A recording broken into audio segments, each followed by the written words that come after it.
Niki, itu bukan ngirit, tapi bagaimana kita bijak mengalokasikan gitu loh. Jadi membuat budget tertentu sesuai dengan sebenarnya kemampuan kita. Bukan membesarkan gaya hidup demi terlihat keren, tapi ya mohon maaf nanti pada saat udah tua yang nanggung kita siapa? Orang tua mungkin udah nggak ada anak. Apakah kita mau menjadikan anak-anak kita sandwich generation? Stock Podcast with Nicky Hugen and Riyandi Rizky. Selamat datang di Stock Podcast, Talk Talk with Riyandi Rizky dan juga NH. Yeay.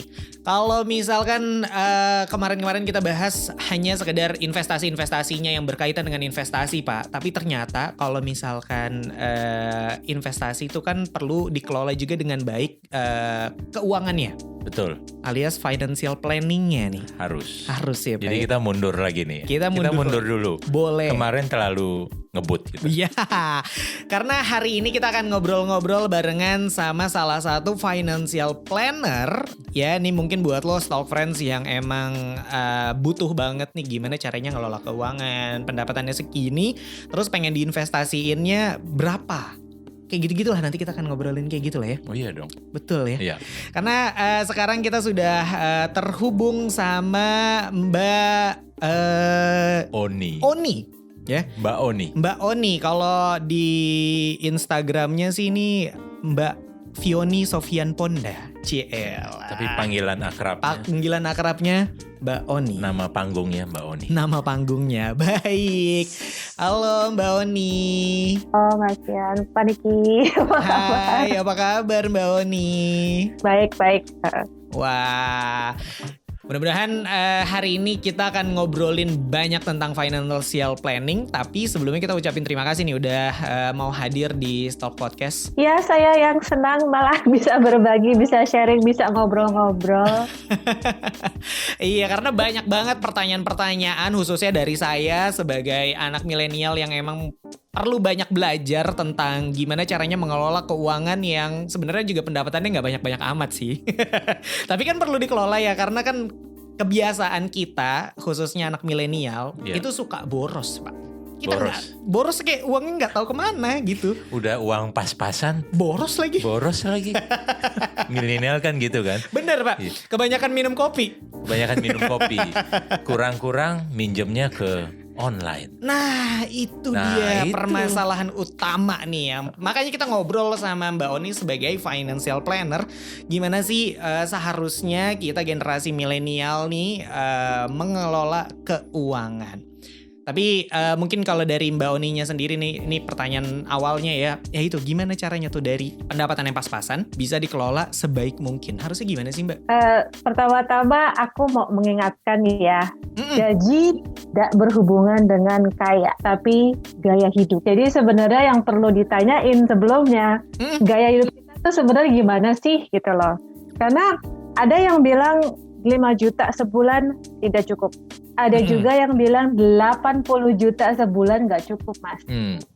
Jadi bener. Sebenarnya yang perlu dipertanyakan adalah gaya hidup itu gimana sih sebenarnya. Jadi bukan masalah berapa nominalnya yang kita punya, cuman bagaimana kita tuh mengelola gaya hidup kita kalau dari segi perencanaan keuangan ya, Mas. Nah, sementara kesalahan terbesar orang baik milenial, generasi X ataupun siapapun adalah mereka biasanya tuh memenuhi dahulu kebutuhan hidupnya sampai terakhir baru investasi. Jadi investasi yang dilakukan biasanya tuh uang sisa deh belakangan. Akibatnya apa? Biasanya uang yang kita dapat tuh udah habis duluan sebelum kita mulai berinvestasi. Itu biasanya terjadi, betul. Soalnya prinsipnya kan, Mbak Oni, prinsipnya kan hidup hanya sekali. Bener. Sama ini Pak, ada kalimat nggak apa-apa deh, jarang-jarang ini. Oh gitu ya. Atau yang tadi ya, jarang-jarang deh. Iya beli apa gitu. Hidup hanya sekali gitu loh. Bener. Tapi menarik bahwa angka bukan jadi penentu sebenarnya gaya hidup. Itu luar biasa. Tapi boleh dielaborate lebih dalam lagi Mbak Oni? Iya, ya sekarang misalnya ya seseorang dengan gaji 15 juta. konon kabarnya itu gaji yang nyaman sekali. Cuman bayangin kalau setiap hari kita minum dat kopi kekinian gitu. Dat kopi kekinian dulu harganya masih 18.000. 18.000 kali 25 itu udah berapa gitu loh. 18 sekitar 500 ribuan ya. Ya, 500.000 per bulan. Okay. Tapi bisa dibayangin kalau ternyata kita mempergunakan 500.000 itu untuk beli saham. Udah mulai masuk ke saham. 500.000 per bulan setahun itu udah 6 juta Mas. Tapi kalau ada yang berinvestasi di salah satu saham aja, let's say yang menarik sekarang tuh Saratoga, salah satu saham tuh Saratoga. November kemarin harganya masih 3 ribuan. Sekarang apa sih ada yang ngerasain ya profit 50% dari situ. Wow. Nah itu baru satu saham. Gimana kalau reksadana? Gimana ini kalau contoh mau kan? yang... Ini contoh saham kan? Bukan rekomendasi, bukan sedang pom-pom saham kan? Contoh aja salah satunya gitu. Soalnya lagi ngetren tuh bahasa-bahasa influencer yang semacam itu kan? Iya, pom-pom ya. Ini contoh doang teman-teman, jadi bukan rekomendasi apapun. Saya sampai nulis artikel khusus loh Pak tentang si pom-pom itu kenapa harus dihindari. Oke. Nah itu tuh. Oke, dilanjut. Tapi, gimana tuh Mbak? Jadi misalnya ya itu baru satu kopi aja, kopi kekinian. Belum lagi kita mohon maaf terjebak sama diskon beli makanan via online. Kadang diskonnya tuh menarik banget ya. Saking ada konon kabarnya, wah 40% off, 50% off. Tapi harus dengan pembelian minimum 100.000, 50.000. Benar. Kita tuh selalu gampang sekali terpesona sama diskon 40-50%-nya tersebut. Kita lupa pengeluaran kita buat makan sebenarnya berapa sih, gitu loh. Yang tadinya 100.000 sebenarnya bisa cukup, bisa makan ya cukuplah untuk 1 atau 2 kali makan. Kita ngerasa wah ini 100.000 makan enak nih, tapi kok makan sisa. Ada sisa uang di situ dan kita tuh nggak sadar ternyata pengeluarannya tuh sebenarnya lebih dari 150.000 gara-gara sama diskon. Saya biasanya makan karena lapar bukan karena diskon. Ya, ini habis aneh pagi. Juga ya. Tapi ini perbedaan pemikiran nih, karena kalau saya karena kalau bedanya milenial dan milenial. Betul, karena apalagi kalau misalkan lagi ada di kantor gitu ya, terus ngelihat ada wah diskon nih, gratis ongkir nih, langsung gitu. Lah dipesen. Bedanya gitu, generasi kan? Gitu ya. Itu dia. Kalau saya sih makan karena lapar, bukan karena diskonnya gede gitu loh. Iya. Karena kalau kita pribadi pemikirannya pasti biasanya nih mungkin Stop Friends juga ngerasain gitu ya. Udahlah jarang-jarang self reward. Itu dia. Oke. Nah itu gimana tuh? Aku nyebutnya Santa Claus Syndrome. Apa tuh? Santa Claus Syndrome. Wah. Santa Claus Syndrome itu ada tapi agak kurang disadari ya. Misalnya gini. Apa? Gue mau ke Maret nih, ada yang mau nitip nggak? Oh boleh, gue nitip ini deh.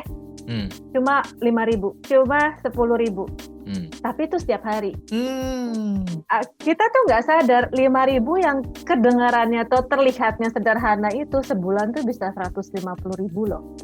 10.000 bisa 250.000 sendiri kalau kita tuh setiap hari bekerja menghitung 25 hari ngantor ya kasarnya. Iya. Itu bisa. Baru sekali 5.000, 10.000. Gimana kalau yang 2 kali, gimana yang kalau 3 kali. Nah karena kita menganggap remeh si 5.000 dan 10.000 itu, jadilah kita udah deh nggak usah ganti, toh cuma 5.000. Cuma 10.000. Atau di sisi lain, lu pelit banget sih 5.000 doang. Bener. Itu Mbak nih. Iya, saya rasa jadi mengarahnya kan gitu kan. Teman-teman akan bilang, kok jadi tadi kan menikmati hidup dong, kok jadi pelit banget sih. Apakah financial planning itu identik dengan ngirit, hemat, pelit. Iya, Nah, benar. jadinya persepsinya jadi ke sana Mbak Oni. Benar. Karena pasti ada dua sebenarnya. Kalau misalkan kita mau benar-benar sesuai gini dengan financial planning kita, otomatis kita harus ngirit dong. Iya. Nah, tapi kalau misalkan pemikirannya pasti kita pengennya nikmatin hidup gitu. Nah, Khususnya itu anak-anak gimana muda. tuh dua kutub yang Berbeda sekali berbeda pasti. seperti itu. Gimana tuh Mbak? Sebenarnya kalau menurut saya ya, Mas Rian, Pak Niki, itu bukan ngirit, tapi bagaimana kita bijak mengalokasikan, gitu loh. Jadi membuat budget tertentu sesuai dengan sebenarnya kemampuan kita, bukan membesarkan gaya hidup demi terlihat keren, tapi ya mohon maaf nanti pada saat udah tua yang nanggung kita siapa? Orang tua mungkin udah nggak ada anak. Apakah kita mau menjadikan anak-anak kita sandwich generation? Tentu kan kita ya. Gitu loh. Jangan-jangan mungkin malah beberapa teman milenial juga udah ngalamin nggak enak kan jadi sandwich generation tuh banyak teman-temanku banyak yang kayak gitu sih. Gitu ya. Iya, harus nanggung adiknya juga jadinya padahal di usia yang muda segala macam gitu. Nanggung orang tuanya Nanggung juga orang tuanya karena orang juga. tuanya nggak berfinancial planning sejak muda. Betul. Gitu ya. Betul banget. Berarti intinya kita dengan adanya financial planning itu bikin kita harusnya jadi jauh lebih bijak gitu ya dalam segala hal tentang pengeluaran keuangan gitu ya. Ya, jadi kata yang biasa kita lakukan adalah yang mengelola keuangan. Jadi bukan pelit gitu lah. Tolong juga nanti pas zamannya tua, pas zamannya kita butuh uang, yang bantuin kita tuh siapa? Itu kan reality bites ya. Oke lah, sekarang mungkin keadaan kondisi keuangan oke aja. Tapi pada saat tidak, pada saat sesuatu hal terjadi yang ternyata menguras dana besar, yang mau bantuin kita tuh siapa? Jadi saya lebih suka perencana keuangan adalah mengenai bagaimana kita bisa menyelamatkan diri kita sendiri dulu dari segi finansial sebelum kita bisa menyelamatkan atau ngebantu orang lain. Nah, untuk itu ada hal-hal yang harus dilakukan ya, seperti perencanaan keuangan. Oke. Nah, perencanaan keuangan itu biasanya kita bisa nyusun sampai bahkan beberapa tahun yang akan datang kan ya Mbak ya? Biasanya standarnya berapa tahun sih kita harus nyusun keuangan kita gitu ya? Misalkan kita mau apa gitu? Tergantung kebutuhan sih. Tergantung tetap ya? Betul. Kayak misalnya Mas Rian udah nikah belum? Belum. Contoh boleh tuh. Ya. Aku mau nikah nih ceritanya. Oke. Iya. Saya serius nih nang. Iya gitu, giliran gitu serius. Yang belum nikah kan? Oke, pertanyaan untuk yang belum nikah nih. Ya. Kapan mau nikah? Rencananya sih mungkin 2 tahun lagi ya Mbak ya. Saya jawab juga. Udah harusnya sih udah ada. Harusnya. Udah ada. Pertanyaan hanya ke Rian, nggak ke saya. Jangan dong Pak. Jangan Pak. Oke. Ya udah, contohnya Rian aja walaupun saya bisa jawab juga tadi. Oke, lanjut. Nah, kalau kita bicara investasi itu kapanpun tergantung apa tujuannya. Istilahnya kita punya mobil keren nih, let's say Mercedes lah atau apa yang sekarang lagi keren-kerennya Tesla. Istilahnya baterai udah full, map udah ada, tapi kalau nggak ada tujuannya, ya nggak nyampe-nyampe juga kan ya. Iya benar. Maksud dari perencana keuangan adalah bagaimana kita tuh mengimbangi investasi supaya nyampe ke tujuan keuangannya kita. Dan tujuan keuangan orang tuh tentu variatif. Contoh Mas Rian. Mas Rian pengen menikah 2 tahun lagi. Itu akan kita breakdown tuh perencanaan keuangan tuh yang pas buat Mas tuh apa sih? Saya tidak akan merekomendasi saham gitu loh. Karena apa? Waktunya terlalu pendek gitu loh. Saya akan sesuaikan dengan instrumen investasi yang sesuai dengan profil resiko dan tujuan keuangan. Yang pasti-pasti Mbak Oni. Betul, yang pasti-pasti dan istilahnya resikonya bisa diminimalisir Pak. Yang jelas saham tidak. Daripada batal. Iya betul. Tuh kan resikonya pada batal, dana kurang, gimana? Terus masa sama pinjaman online dengan bunga bank kan enggak dong gitu. Iya. Oke. Abis nih Mas Rian perlu apa? Tentu pengen ngasih tempat tinggal yang nyaman dong. Bener. Nah, kira-kira mau berapa lama lagi? Wah ini dananya mungkin jauh lebih besar. Mungkin 5 tahun dari sekarang ya. Jadi setidaknya 3 tahun setelah menikah. Misalnya ya Mas ya. Nah tentu karena jangka waktu yang lebih panjang, mungkin dana yang harus Mas Rian sisihkan setiap bulan jauh lebih sedikit daripada kalau untuk persiapan 2 tahun. Walaupun mungkin jumlahnya saat ini sama. Nah, seperti itu, Mas. Oke. Habis dana rumah, Mas Rian perlu apa? Wah, insya Allah ada rezeki punya anak. Nah, setelah punya anak, apa yang Mas Rian pikirin? Dana pendidikannya gimana nih? Benar. Nah, meskipun anak itu masih bayi, nggak ada salahnya Mas Rian juga udah memperhitungkan persiapan dana pendidikan dari sekarang, Mas.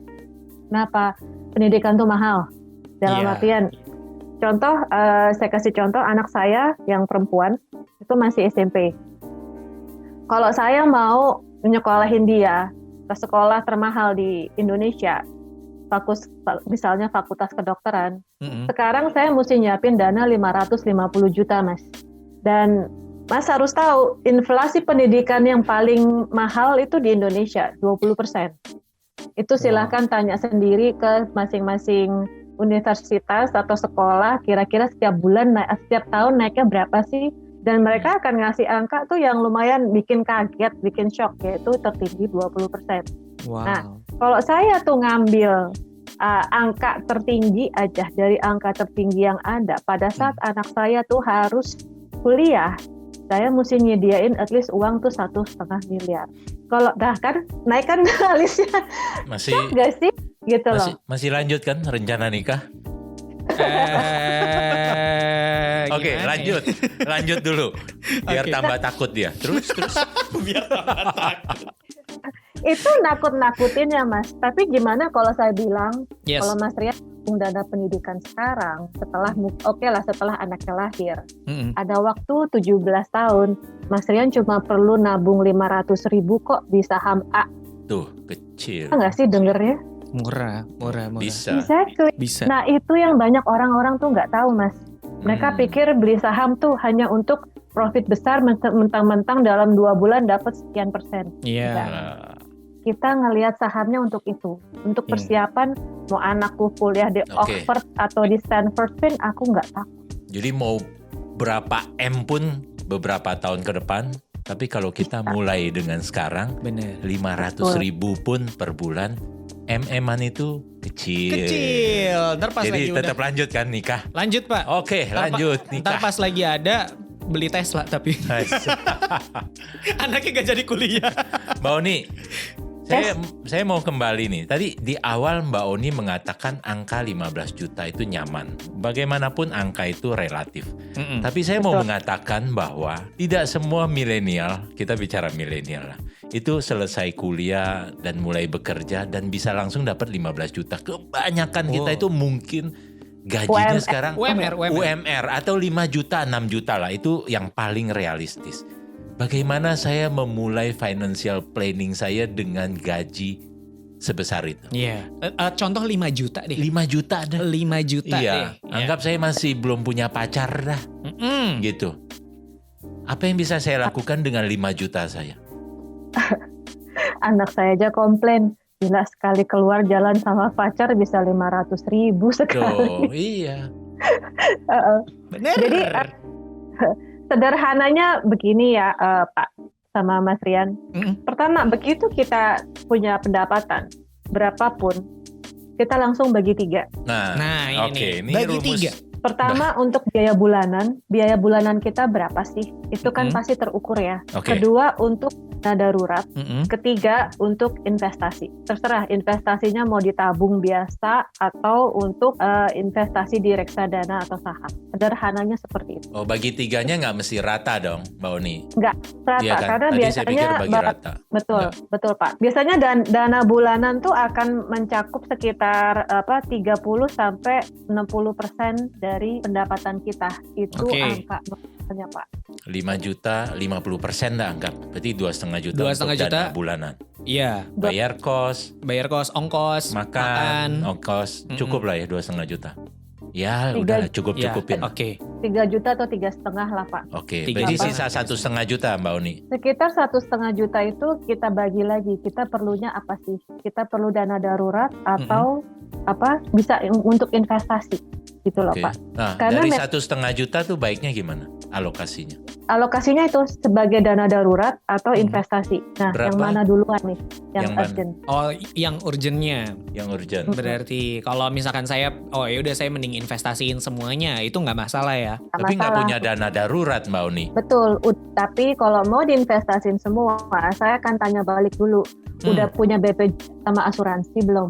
Oh, Oke, iya. Oh, Tuh. saya tiap bulan udah pasti bayar asuransi. oh iya. Iya. Nah, Kalau belum, Kalau belum, jangan. Sebaiknya punya dana darurat dulu dan asuransi dulu, baru investasi. Nah, itu tuh berarti penting juga ya. jadi asuransi penting. Iya, Atau tadi dana darurat lah. ya Dana kan? daruratnya. Tapi minimal harus ada yang bisa dialokasikan untuk investasi. Kira-kira gitu kan? Betul, Pak. Kalau enggak Iya. yang tadi balik lagi umur nanti udah punya anak dan lain-lain pusing. Yes. Betul. Dan saya punya data sedikit ya, Pak, Nah. yang saya pernah lakukan. Jangan pernah meremehkan uang 250.000. Karena kalau misalnya kita mau invest aja di reksadana saham, jadi yang high risk ya, dengan asumsi return 25% per tahun, itu banyak dan ada. Itu ternyata kalau kita rutin aja nabung di reksadana atau saham sebesar 250.000, dalam 5 tahun kita bisa punya uang 30 juta. 250.000 doang. Oke. Betul, matematika sederhana aja ya. Yes. 250.000 kali 12 itu kan mestinya 3 juta. 3 Kok juta. bisa 5 tahun kita malah punya 30 juta? Iya. Baru 5 tahun. Kalau 10 tahun bisa 130 juta, 15 tahun itu bisa hampir 500 juta, dan 20 tahun bisa 1,7 miliar. Jadi Wow. Mas Rian bisa selamat kalau nabung 250.000 aja tuh punyalah uang yang cukup buat nyekolahin anaknya ke Oxford. Oke, anak saya ntar di Oxford. Oke, mulai besok kita Iya. Daftarin. 250.000 250.000. sisihkan dulu setiap bulan itu. Iya. Oke. 10.000, gimana kalau sejuta? Nih, Gimana sejuta? Iya. Kita dalam 5 tahun tuh bisa 120 juta, Mas Rian. iya, setuju. 10 tahun bisa 500 juta, 20 tahun bisa hampir 7 miliar. Wow. 7 miliar. Dan itu Jadi- angka pesimis. Itu angka 25. pesimis ya? Betul. Wow. Jadi Tadi pasti Albert Einstein pernah mengatakan bahwa bunga majemuk adalah keajaiban dunia ke-8. Jadi yang disampaikan Mbak Oni itu persis itu adalah keajaiban dunia ke-8. Bunga majemuk. Efek dari bunga majemuk yang kita lakukan secara rutin setiap bulan dan lain-lain, bunga berbunga, dan itu yang akan menghasilkan berbunga-bunga dari. Iya, Kasih. benar. Ada Iya. apa Nah, dengan bunga? pertanyaan saya, lebih ikhlas ngejajanin teman 10.000 per hari atau beli kopi kekinian atau beli instrumen investasi? Karena Iya. lihat aja seperti apa. Iya. Kalau tahu manfaatnya pasti semua orang maunya ya udah uangnya Iya. diinvestasiin. Cuma masalahnya kadang orang-orang kan mungkin banyak yang ya udah pengen nikmatin hidup gitu, balik lagi ya. Iya. Balik lagi nafsu sesaat, kadang lapar mata doang gitu. Nah, gimana caranya tuh biar kita bisa tetap ngejaga niat kita untuk bisa berinvestasi jangka panjang? Gini Mas, kalau dibilangin nafsu sesaat, aku tidak setuju ya. Karena kita udah bekerja loh selama 1 tahun. Masa nggak ada sih masa-masa jedanya atau masa-masa kita, oke, saya itu berhak untuk mereward diri kita atas apa yang sudah kita lakukan. Apalagi kalau kita tuh bekerja untuk istri, untuk anak, untuk orang tua. Come on. Mau jadi robot seperti apa? Jadi nggak boleh meluangkan waktu untuk stres gitu loh. Stres ini numpuk loh Mas. Kalau kita tidak melakukan sesuatu misalnya dengan traveling atau apa, ya I don't think itu sesuatu yang bijaksana juga. Jadi yang bisa kita lakukan adalah kita budgetin gitu loh. Dan taruh jadi bagian dari investasi gitu loh. Sekarang Mas gini deh Mas Rian, Mas pilih mana? Mau liburan ke Bali 1 tahun sekali, atau 3 tahun lagi Mas bisa liburan ke Eropa, keliling Eropa. Tapi jangan nggak ke Bali juga dong. Cintailah produk lokal. Iya, benar. Oke, ke Bali plus ke Eropa. Maksudnya Mbak Oni gitu? Pilihan kan? Enggak, ke Bali plus ke Eropa tetap. Eropa. Oke, iya mau sih pasti. Iya. Iya. Mana kalau aku bilang daripada Mas cuma nyimpen uang di deposito atau tabungan, investasiin aja Mas supaya bisa dapat semua. Mbak Uni, saya mau lanjut ini nih. Tadi yang barusan ngomong taruh di deposito atau tabungan. Tadi sebelum acara ini ngobrol sama Mas Rian. Dan menurut survei yang dilakukan oleh Mas Rian, dibaca dari mana? Ya ada. Ternyata lebih dari 40% itu ternyata milenial kita itu sudah berinvestasi. Tapi kelihatannya rada rancu. Persepsi investasi mereka itu adalah menabung atau naruh di deposito pun seolah-olah investasi gitu kan. Betul. Tadi kita ngobrolnya gitu betul, kan. Betul. Nah, sedangkan tadi barusan kan Mbak Uni bilang harus bedakan antara naruh di tabungan deposito dan investasi. Ini kita mau klarifikasi nih supaya teman-teman milenial ya kan. Gue udah taruh di tabungan deposito seolah-olah sudah aman untuk masa-masa tua, jangka panjang seperti itu. Kesalahan orang yang terbesar itu menyangka kalau tabungan dan deposito itu aman, Pak Niki, Mas Rian. Mereka lupa ada yang namanya inflasi. Nah, aman. Jadi aku kasih contoh sederhana ya. Mas Rian senang makan bubur, kalau Pak Niki senang makan bami ayam belakang komplek sama kita GBK. Nah, itu namanya Bami gaul. Tahun lalu bubur ayam langganan saya tuh harganya 10.000, Mas Rian. Tahun lalu which is baru 2 bulan yang lalu. Sekarang saya beli harus 12.000. Ada kenaikan 2.000 perak. Kembali orang tuh suka nganggap remeh 2.000 perak ini tuh cuma 2.000 kok masalah. Tapi coba taruh di persentase. 20%. Kalau di persentase tuh 20% loh. Bunga tabungan dia cuma 2% per tahun. Ini per 2 bulan. Pak, sekarang deposito 3% Pak. Jadi bunga tabungan 3%. Kayaknya lebih rendah dari deposito. Betul. Belum lagi dipotong pajak. Nah, ide dasar dari investasi adalah tabungan atau instrumen investasi yang bisa mengalahkan inflasi gitu loh. Jadi atau paling enggak menyamai dari inflasi tersebut. Karena apa? Artinya uang yang kita miliki berkembang. Sementara kalau di tabungan atau deposito, dalam setahun aja sebenarnya rupiah kita udah tergerus di situ. Makanya aku tidak bisa menyebut tabungan atau deposito itu sebagai investasi karena ya nggak berkembang, nggak bisa mengalahkan inflasi. Itu yang orang suka salah kaprah. Betul. Itu perlu digaris. Berarti tabungan atau deposito bisa disebut sebagai apa dong, Mbak? Simpanan.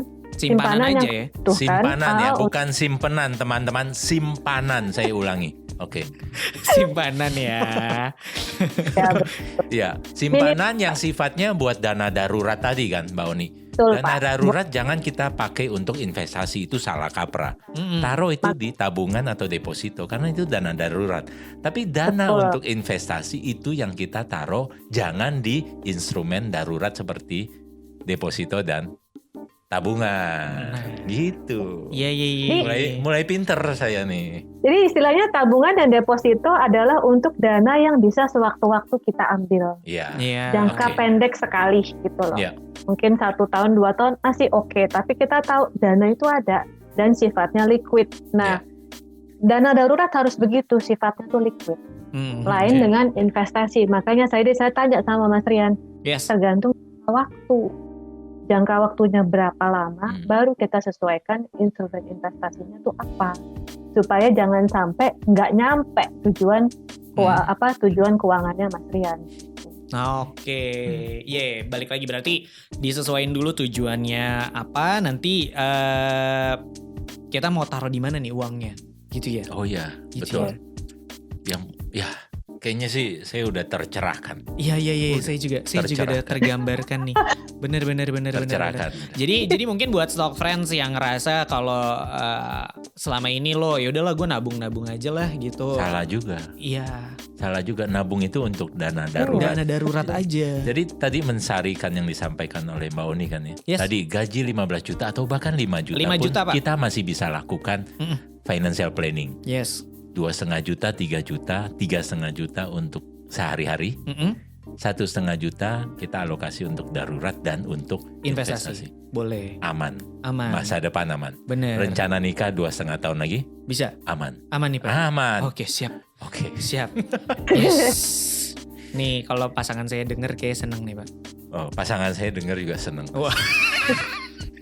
Udah seneng dari lama itu Bapak. Oke. Sip, terima kasih. Oke, terus sebenarnya selain tadi itu tiga alokasi dana yang harus kita bagi-bagi setiap bulannya, ada tips lain gak nih Mbak biar kita tetap bisa sejalan lah gitu untuk financial planningnya gitu. Selain mungkin dicatat ya, iya nggak sih? Katanya juga harus dicatat setiap pengeluaran bla bla bla gitu. Ya, karena kalau nggak dicatat ya, biasanya tuh ada yang namanya bocor halus, Mas Rian. Bocor halus. Iya, bocor halus. Jadi kalau kita tidak mengalokasikan ini buat apa, tahu-tahu kok uangnya udah habis ya untuk yang alokasi A. Kenapa? Karena kita lupa mencatat si bocor halus ini. Okay. Si bocor halus itu tadi Cinderella Santa Claus syndrome itu, nitip dong 5.000 juga nggak apa-apa, 10.000 cuma 10.000 doang nggak apa-apa. Nah itu kan sebenarnya kalau kita nggak mencatat, kita tuh nggak akan tahu pengeluaran kita per bulan tuh gimana sih. Bener. Nah itu yang kadang juga disepelein, maksudnya ya udahlah goceng doang gitu, 10.000 udah nggak usah dicatat lah gitu. Padahal kalau dikumpulin bisa banyak juga ya, tadi bisa sampai 150.000 loh itu. Bisa buat beli saham.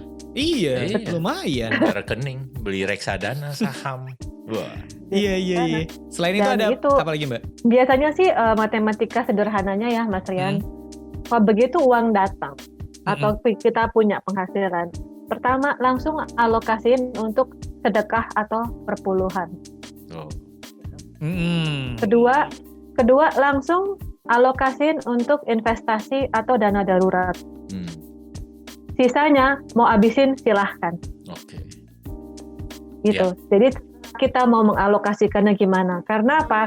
Paling nggak begitu uangnya kita habis, kita tahu paling nggak aku tuh udah investasi duluan daripada investasi belakangan. Iya. Jadi disisihkan sejak awal, jangan disisakan. Disisihkan sejak awal. Ini bener, disisihkan bukan disisakan. Terima 5 juta, 1 juta beliin saham dulu atau reksadana, 4 jutanya misalnya 500.000 buat darurat, 3,5 juta pesta pora. Ya untuk sepanjang bulan. Pesta kopi, pesta nasi pecel dan lain-lain. Tapi ya udah dipatok segitu. Gitu. Iya benar. Jangan terus nanti aku mau ambil investasi aku buat beli kopi hari ini. Enggak, buat nikah kok udah. Iya. Tapi aku mengakui, aku pun pernah mengalami itulah. Maksudnya kayak ya udah di tabungan ada, dan apalagi ada M-banking. Jadi kayak serba gatel gitu loh Mbak. Itu yang mungkin dirasakan sama banyak anak-anak milenial yang seumuran sama aku. Ya gitu, kita tuh susah untuk menahan rasa untuk ya udah beli apa karena ada ya semakin dimudahkan. Bagus. Kan. Makanya Mbak Oni tadi dari awal udah nakut-nakutin. Ayo lo sekian M lo kebutuhan anak dan lain-lain. Itu bagus untuk nakutin kita supaya dari awal kita sudah harus menata planning tadi ya. Saya kebetulan punya kelemahan yang sama kayak Mas Rian. Istilahnya kalau uang berapa aja di tabungan, sebisa mungkin ngabisin. Makanya yang saya lakukan adalah saya pisah Mas tabungannya. Antara tabungan ke rekening yang masuk, kemudian saya alokasiin ke tabungan yang saya boleh belanja. Nah, tapi ya itu mendahulukan kepentingan saya untuk investasi dulu. Makanya tabungan saya yang dana masuk kadang-kadang itu nggak ada ATM-nya atau nggak ada mobile banking-nya, biar susah saya ngambil. Iya. Dan buka banknya kalau bisa di kota terpencil. Biar susah ya. Buka rekeningnya sekalian di sana. Biar susah. Di pelosok mana gitu. Iya, tapi menarik sih. Berarti harus dipisah ya. Tipsnya adalah harus dipisah. Yang mungkin ada M-bankingnya boleh, tapi itu emang udah dibudgetin gitu. Jangan sampai disatuin, yang ada malah habis tabungannya. Iya, dipisah itu. Tipsnya luar biasa. Iya. Dicatat, dipisah. Iya, karena sejujurnya memang benar M-banking tuh malah bikin kita makin boros sih. Iya. Karena makin gampang gitu. Ini kayak mau belanja apa ya udah tinggal isi dompet digitalnya gitu. Iya Mbak. Bener gak sih maksudnya teknologi justru malah makin bikin kita kelihatannya makin boros. Seperti yang saya bilang sebelumnya, itu tergantung bagaimana gaya hidup ya. Kembali Itu ke statement awal. Betul sekali, gaya hidup. Gaya hidup. Tapi gimana caranya biar bisa, mungkin emang di lingkungannya gaya hidupnya gitu. Hidup memang hanya sekali, tapi hidup itu panjang. Oke. Oh, itu ya kan, quotes-nya kan bagus kan? Iya. Hidup memang hanya sekali, tapi karena panjang, mbok jangan dihabisin di hari-hari ini. Perjalanan masih jauh. Kita mesti memilah juga prioritas kita tuh apa, Iya, gitu loh. betul. Makanya sebelum melakukan financial planning, pasti saya akan tanya ke siapapun tujuan keuangannya apa, supaya Oke. ya itu hidupnya ada tujuan juga, bukan cuma sekedar you live only once gitu. Benar. You live only once tapi kita nggak punya uang, ya gimana nikmatinnya? Nggak live itu. Ya, kan semuanya terencana kurang lebih gitu Iya. kali. Oke. Sadar, udah clear. Oke, ini buat generasi milenial kita sama ya, kita harus udah mulai memikirkan jangka panjang. Cie. Kayaknya Rian. Udah langsung kayak, Rian kayaknya hari ini banyak mikir nih. Iya. Karena ternyata banyak gitu kebiasaan-kebiasaan Iya, buruk iya. yang memang kita lakukan tanpa sadar sebenarnya itu nggak baik buat masa depannya. Dan gitu. secara tadi yang disampaikan Mbak Oni sebenarnya kan Yes. sederhana, bukan hal-hal yang rumit. Mm-mm. Orang bukan bilang apa rocket science yang financial planning itu harus gimana-gimana. Ternyata semuanya mudah dan semuanya diawali dengan gaya hidup, pola pikir. Bener. Iya sama tujuannya. Jadi Iya. jangan sampai kita hidup malah nggak punya tujuan gitu. Iya, jangan hidup cuman buat hari ini. Nah, itu dia Iya. tuh penting Sip. sekali. Ada lagi nggak nih Mbak Oni yang mungkin Tips terakhir Mbak Oni, tips terakhir. yang mau disampaikan buat Iya. stock friends nih yang lagi dengar? Tips atau mau marah-marah juga boleh, silakan Mbak Oni. Mungkin aku mau share sedikit ya tentang boleh. saham. Ya, orang tuh sering salah kaprah sama saham itu harus profitnya besar dalam waktu singkat dan lain-lain. Cuman ada yang perlu kita ketahui, satu hal yang jadi patokannya aku ya dari saham, mereka tuh punya dividen. Oke. Dividen itu keuntungan dari perusahaan yang dibagi ke pemegang saham. Ya. Dan beberapa dividen yang dikasih ke kita itu nilainya tuh di atas 4% loh, Mas Rian. Wow. Artinya apa? Udah menyaingi deposito itu sendiri dan udah terpotong sama pajak. Bukti potongnya juga udah bisa minta lagi. Ya jadi kebayangin kenapa mesti nyimpan uang di deposito kalau misalnya itu ternyata dana darurat sudah tercukupi dan itu sebenarnya buat simpanan jangka panjang. Kenapa nggak nyimpen di saham aja? Saham apa juga sebenarnya kan terukur ya dari hal-hal yang kita punya setiap hari, juga kita bisa tahu nih saham-saham apa yang kerekomen. Kalau misalnya nggak paham ya silahkan tanya ke Paniki saham apa aja atau konsultasikan ke perencana keuangan. Oke. Untung kita udah bahas kan soal saham sebelumnya. Iya. Jadi teman-teman boleh dengerin lagi. episode-episode sebelumnya. Oke, sih. Benar. Ditambah Dan lagi jadi kan- oleh Mbak Oni. Iya, ini barusan. financial planner. Iya. Jadi kan benar-benar yang instrumen investasi yang ada itu sangat menjaga supaya kita tuh bisa mengejar inflasi. Jangan sampai dana uang yang kita pikir udah cukup ya, aman kok gue udah invest, nanti dulu bener nggak sih investnya tuh bisa ngejar inflasi atau enggak? Iya. Siap. Wow, luar biasa sekali. Ini penting nih ya. Jadi buat stock friends yang emang lagi dengerin dan emang lagi bingung dari kemarin gimana caranya ngelola keuangan, ya mudah-mudahan udah terjawab semua sama Mbak Oni tadi ya dari hasil obrolan kita hari ini. Yeah. Kalau misalnya masih ada pertanyaan-pertanyaan, mungkin boleh langsung ke Instagram kita di @stockpodcast atau mungkin boleh melipir ke Instagramnya Mbak Oni juga di mana Mbak? Di Oni Sofyan. Nah, silakan tuh di follow. Kalau ada mau nanya-nanya boleh juga langsung Boleh. aja DM, nggak apa-apa ya Mbak ya. Pasti dijawab kok. Nah, Free, itu free. dia, Yang penting luar free biasa. teman-teman. Free. For free. Oke. Apa juga Ya. free. Oh, silahkan ya. Ya. Jadi sekali lagi terima kasih banyak buat Mbak Oni yang udah sharing, yang udah diajak ngobrol hari ini. Terima kasih banyak ya Mbak ya. Terima kasih Mbak Oni. Trian, terima kasih Pak Diki atas Iya. kesempatannya. Siap, Oke. sampai ketemu di lain kesempatan Mbak Oni. Bye. Bye. Yeay, itu dia tadi ngobrol-ngobrol barengan sama Mbak Oni selaku financial planner. Udah Yes. tercerahkan ya Pak ya? Buh. Udah. Beuh, mantep nih, ini saya udah Terang langsung. benderang. Iya, untuk masa depan saya kayak udah cerah nih Pak. Iya, saya juga cerah nih. 2 tahun lagi rencana saya kayaknya jadi nih. Wah, apa tuh Pak? Nikah tadi. Jangan itu saya. Iya. Bukan Oke. Bapak dong. Lanjut. Iya. Oke, buat Stalk Friends yang udah dengerin, terima kasih banyak. Jangan lupa untuk terus dengerin Stalk Podcast. Setiap hari Jumat kita akan rilis di Spotify dan juga di YouTube. Buat yang di YouTube, jangan lupa di like, di komen, dan di Subscribe. yes, biar kita makin semangat. Jangan lupa Yes. juga follow Instagram kita di @stalkpodcast. Instagramnya Pak Niki, @HoganNiki. saya di @RiandiRS. Sampai ketemu Jumat depan. Bye-bye. Bye-bye. Stalk Podcast with Niki Hugen and Riandi Rizky.